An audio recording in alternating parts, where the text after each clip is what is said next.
அடிக்க ஒரு முறை அல்லாஹ்விடம் கேளுங்கள், அல்லாஹும்ம ரஹம்னி அல்லாஹும்ம ஃபிர்லி.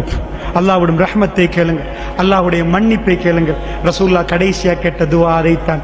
ஆயிஷா ரலியல்லாஹு சொன்னார்கள், என்னுடைய மடியில் ரசூலுல்லாஹ் துஆவை நான் சூரத்துல் குல் சூறாக்களை ஓதிக்கொண்டு ரசூலுல்லாஹ்வுடைய கையை எடுத்து தடாவிக்கொண்டே இருந்தேன்.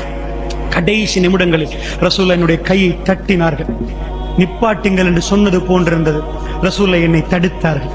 நான் அவ்வளவு நேரமாக குல் சூறாக்களை ஓதி ரசூலுல்லாஹ்வுடைய உடம்பில் அவருடைய கையை அப்படியே தடாவிக் கொண்டிருந்தேன். ரசூலுல்லாஹ் தட்டினார்கள். போதும் என்று சொன்னது போன்றிருந்தது. ரசூலுல்லாஹ் நான் அப்படி ரசூலுல்லாஹ் என்னமோ சொன்னார். நான் காதை கொண்டு போய் வைத்தேன். அல்லாஹும்ம ரஹம்னி, உன்னுடைய அருள் வேண்டும் யா அல்லாஹ் என்று கேட்டார்கள். அல்லாஹும்ம ஃபிர்லி, யா அல்லாஹ் என்னை மன்னித்து விடு என்று கேட்டார்கள். ரசூலுல்லாஹ் சொல்லிவிட்டு விரலை மேலே உயர்த்தினார்கள்.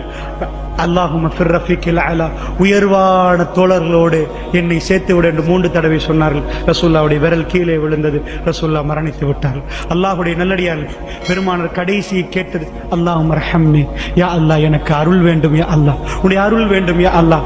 இந்த இரவுகளில் 3 கடைசி இரவில் அல்லாஹ் ஜல்ல ஷானஹு வ தஆலா முதல் வானத்துக்கு வருகிறான்.